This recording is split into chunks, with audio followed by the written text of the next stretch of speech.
Good morning, everyone. My name is Amber, and I'm going to be your host this Fluid Backstage Live. We are going to get some sneak peeks with each of our speakers today, just getting a few minutes with them to learn a bit about them, and then also getting, in Danielle's case, she hasn't actually spoken to us yet, but we're looking forward to hearing her on the main stage in a little while. So, Danielle, thank you for spending a few minutes with us backstage today. And so was just chatting with Danielle and getting to know her a little bit. She's based in Toronto, so she got to drive here today, and then a little quick trip before she actually flies out later today and resides here with 3 boys and her husband. Yep. And I hear that you are the ambassador of fun, Danielle. Yeah. Tell me a bit about that.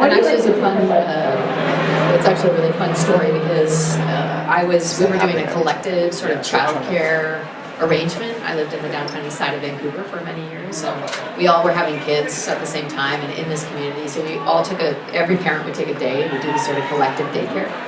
But I had no subject. I wasn't like teaching something. I didn't really, excel in school and all that kind of stuff. So I decided I'd take fun day on Fridays. Nice. And this one little girl, Kiara, she kept calling me Teacher Danielle. And I was like, no, I'm not a teacher. That's not my. So I'm like, she's like, what should I call you? I said, you should call me the ambassador of fun. So then she's only like 4 or something like that. She comes to the door the next day and she knocks on my door and I'm like, hello. And she goes, is the bastard of fun there? That's awesome. Oh my gosh, I love it. So I say ambassador of fun.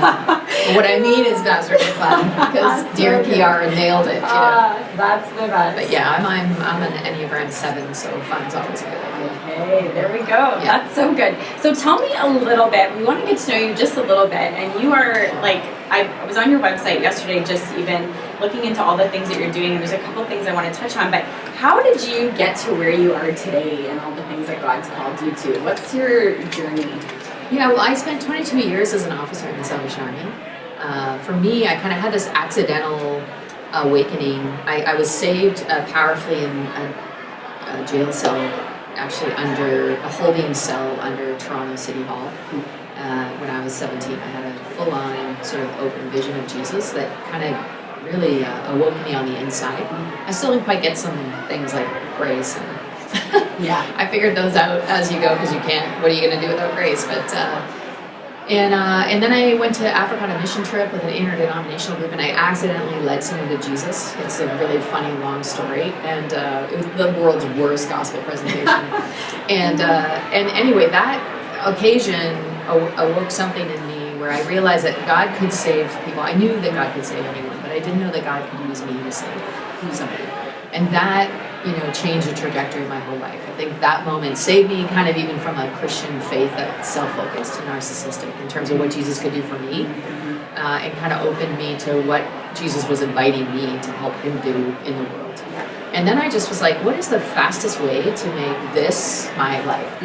And so I would save up and go on every mission I could find. I would work until I had enough money to go on the next mission.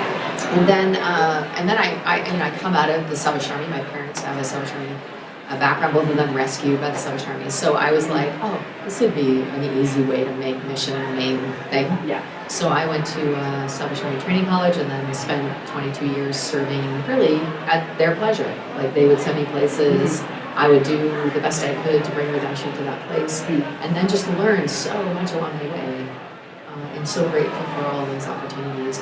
And I would say that trajectory, led to inner city church plans, and then I became friends with people who were being exploited, and then that exploitation became personal for me, and then important to fix, and then that led me to social justice, and social justice became this thing that I did for a while with the Salvation Army, establishing these departments, and sort of how do we use even our organization and institution for justice, and thinking of deeper issues like that, and then that led me to kind of empowering sort of season in my life where I'm mobilizing the church is a big, and God kind of led me into all kinds of the different denominations where he was saying, the church is saying, we want to love the poor, how do we love the poor? We want to do social justice, how do we do social justice? We want to rediscover Jesus in this sort of season of unity. How do we do that? And I just felt like God was I prepared you for this. That's cool.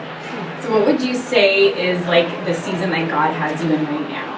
Is he kind of called you to in this season specifically? Yeah, mobilize. Yeah. And any church. Okay. So, I mean, and literally, I'm blown away by this on a regular basis. Like, I was in Austria, Vienna last year, speaking at the cathedral, St. Stephen's Cathedral, first woman, maybe first Protestant, I'm not sure, but in a Catholic setting, Catholics longing for a move of the Holy Spirit and Jesus, and the cardinal saying, Danielle, please just tell them about Jesus. I mean, so that, like, I'm like, nah, I never saw this coming, blow your mind, like, what is God doing in the world? Like, to Southern Baptist University, I was at the other day, which, you know, I mean, in terms of my own social justice background and then also my own church background, like, that's probably not a place that I would envision myself going to speak at. Or I'm not even sure if I'm really fully allowed to speak that. I'm not, but I feel like Jesus is calling the church, like literally the whole church, to lose some of the baggage that's divided us and to bring, and I feel like long story, we're in this millennium shift, like we're in the 500-year new Reformation, like time for the church to take the next step forward. So I feel like there's a real beautiful moment that we're in history, and I'm just trying to do whatever I can to join it. You know what I mean? Amazing. Yeah, it's so inspiring. Every time I've ever heard you talk about anything, it's just, you can just tell that it's just coming from within you, and it's a call. It's not just something you're doing because it's the right thing to do. Like, you can just tell that God's given you that burden, that passion, that excitement, and the energy to make it happen. Yeah. One of the cool tools that I know you've kind of co-create is this Infinitum app. I wondered if you could maybe tell us a bit about it, because I think this might be something young adults may or may not be familiar with, but it could be a cool way in our busyness of lives. What I love about it is that it's just like a daily time to just stop and reflect. And so would you tell us a little bit about it? Yeah, this has been a game changer for me even personally as a leader and as a disciple of Jesus. Is to really make Jesus a central part of my daily life, which I know just sounds ridiculous to say out loud, but it's true. And a bunch of leaders, when we were creating this, a bunch of leaders got together, some friends of mine that have been doing grassroots, and also high-level leadership for many, many years. And we really asked ourselves this question, like, are we really following Jesus today? Or are we just doing sort of what we know we're supposed to do? And then also, like, is this a living, vibrant relationship we're having and following Jesus? And then also, like, who are we confessing our sins to? Like, are we being authentic and real? And then we kind of like put together, we'd all started discipleship training schools along the way, missional centers and all kinds of stuff. And we all kind of put together our best stuff, like the things that matter the most to us and that we've found bear the most fruit in people's lives. And we concocted it into this like way. I call it an open order in many respects. It's very much like an order, but it's open. So you take 12-step program of recovery and you mix it with sort of like ancient monastic, and that's what you have is this infinitum. So follow Jesus. What that looks like is love and love, and living a life of love. But then we're like, what does love look like? Because it's so like ethereal. And so we decided that these 3 vows or foundational pillars would be present in our lives. So we'd be surrendered, we'd be generous, and we'd be missional or others focused. And if we had those sort of things happening on a daily basis, we would look like Jesus and we would look like love to the world. And so we set up a way to do this, to follow Jesus, to make love sort of what our lives look like through surrendered generosity and mission. So it's a daily prayer. I start off every day. And then it's a weekly connect with a small group or even just one other person where we ask each other some questions around, are we living surrendered, generous, and missional lives? And we have a question-based curriculum. Curriculum is a strong word. We have a question-based program that you can use through your app that will help you ask yourself even those questions. So like I might speak at a mission conference and tell everybody, you should, love the world. And the app will ask me, do you know your neighbor's name? And that's a really good right sizing and reconnecting with what actually matters. So like stages are nice and inspiration's really great, but in the end, are you doing what it is that your faith says that you do?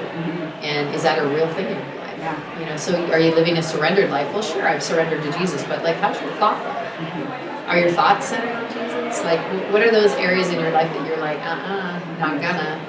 And do you have anyone to say that to? So that the weekly